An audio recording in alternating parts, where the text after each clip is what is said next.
આજે સોના અને ચાંદીમાં ભારે કડાકો બોલ્યો. નમસ્કાર, સ્વાગત છે આરબી ન્યૂઝના ટોપ 10 સમાચારમાં. હું અશ્મિત રાઠોડ.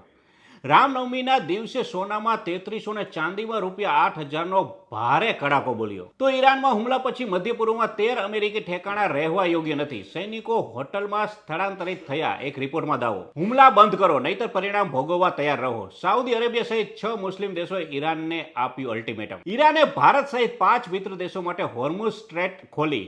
રોકટોક વગર જહાજો થશે પસાર. નરેન્દ્ર મોદી ફરી બન્યા વિશ્વના સૌથી લોકપ્રિય નેતા. 68% રેટિંગ સાથે ગ્લોબલ લિસ્ટમાં ટોચ પર. ઈરાનને મોટો ફટકો. IRGC navy chief rear admiral તંગશીરીના મોતના અહેવાલ સામે આવ્યા છે. બાંગ્લાદેશમાં પેસેન્જર બસ નદીમાં ખાબકતા 23 લોકોના મોત થયાનો વિડીયો એક સામે આવી રહ્યો છે. BCCI IPL 2026ના ઉદ્ઘાટન સમારોહને રદ કર્યો છે. બોલો, ગુજરાત પોલીસે ઝડપેલું 2332 કિલોગ્રામ જેટલું ડ્રગ્સ ઉંદરો ખાઈ ગયા એવું કેગ રિપોર્ટમાં દાવો કરવામાં આવ્યો છે અને ગૃહ વિભાગે આનો ખુલાસો કર્યો છે. આંધ્રપ્રદેશમાં બસ અને ટ્રક વચ્ચે અકસ્માત થતા 10 લોકો જીવતા બળી ગયા અને 20 લોકો ઘાયલ થયા. તો આ તાના ટોપ 10 ન્યૂઝ અને હું તો આપની સાથે અશ્મિત રાઠોડ. જય હિન્દ, જય ભારત.